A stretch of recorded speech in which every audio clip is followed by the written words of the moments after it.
They formed an orderly queue, the men that Brendan Ingle made, the known and unknown faces. And in private they have bowed their heads in often tearful tribute to the man that changed their lives forever. Ingle, the great whispering boxing guru from Dublin, wanted to die in a boxing ring, dropped dead in the middle after a fight, and he meant it.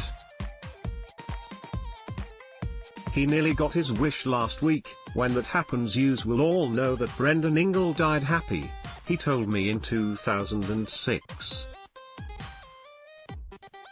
He died surrounded by his fight memories. As a boxer in the late 60s and early 70s, he won 19 and lost 14, scrapping for tiny change on a dark circuit of often anonymous nights in forgotten venues. He started his gym when he quit in 1973.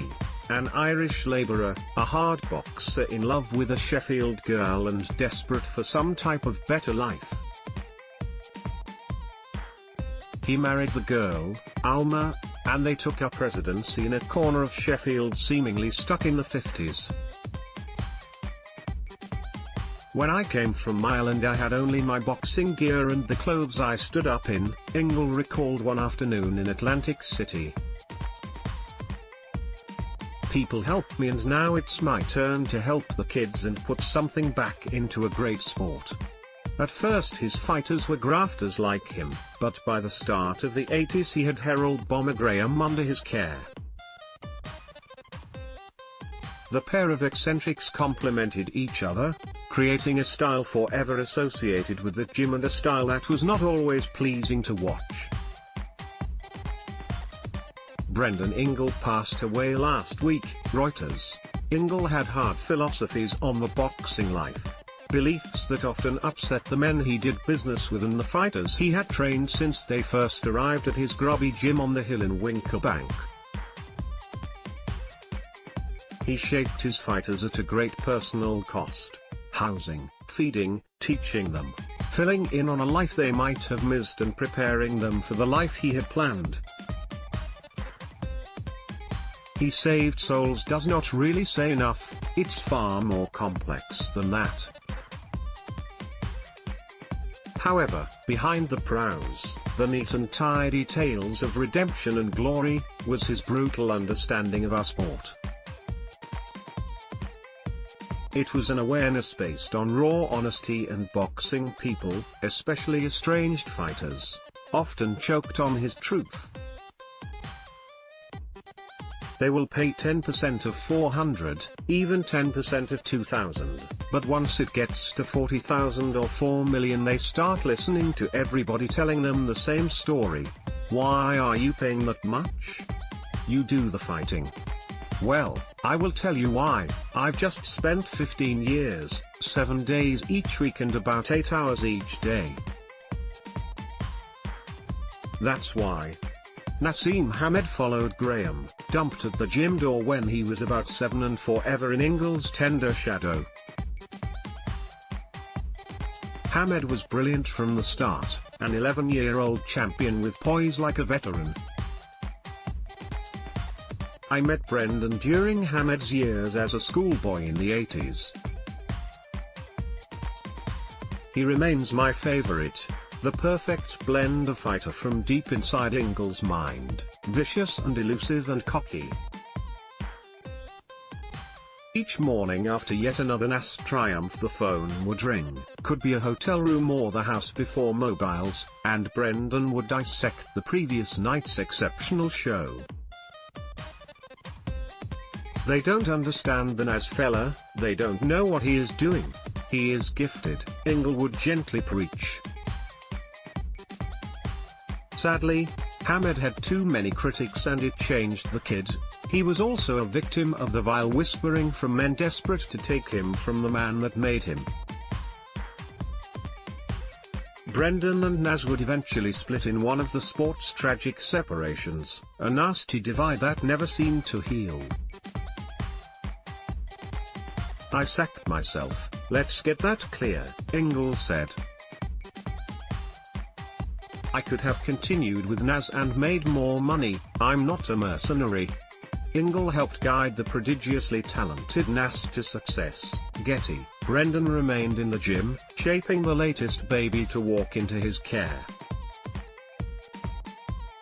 They were often little more than babies, certainly in boxing terms. He had them move along the colored lines he had put on the gym floor, watched as they mastered their feet. His eye knew early what he was dealing with once they started dancing. There was always a new Herald or a new Nas in the gym, some kid with a dream as wide as Brendan's eternal belief in his ability to transform their talent. Daniel, Little Stevie, the kid. Ezekiel, who could backflip better than anybody when he was 8 or 9. I traipsed up that grey hill and through the gym's doors to witness the early days of many as they worked the taped lines, went through mass and chaotic sparring sessions before either fading away, lost to the city, or making it. The tumbling blur of Ezekiel became Kell Brook, world champion and a contender to this day. Kell is still pushing the door open now, close to 25 years since he first arrived. There was one kid in about 1996 that got away, a kid so precocious that Brendan turned him professional at just 16 and he had to travel to South Africa, where underage boxers are legal, for his debut. He can be even better than the Nas fella, Brendan whispered to me one afternoon.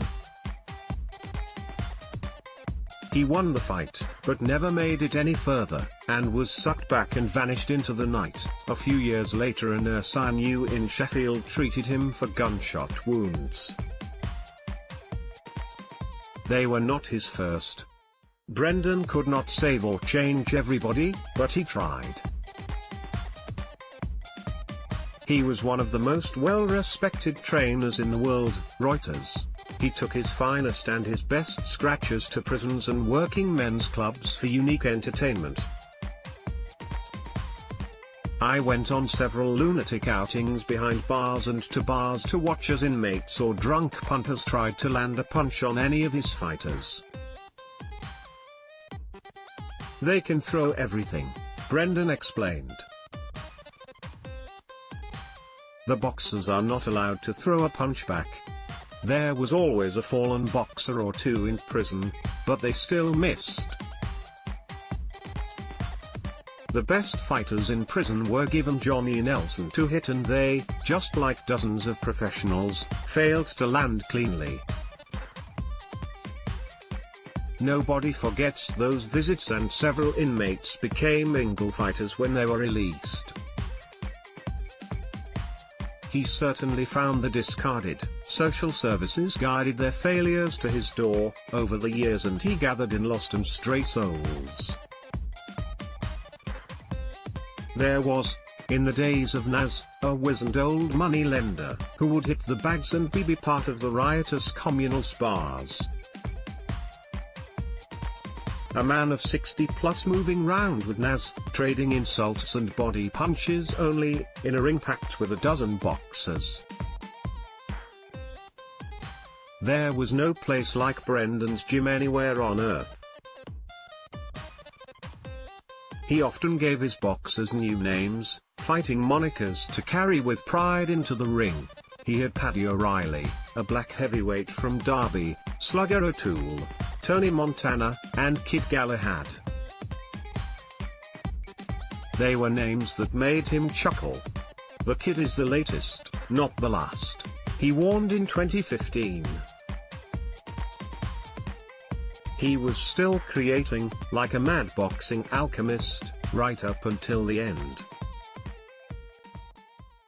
Brendan and I sat in New York hotel rooms, underground bunkers in the Yemen, a Rotherham miners club, in saunas the world over, and mostly on his perch by the ring in his gym to talk.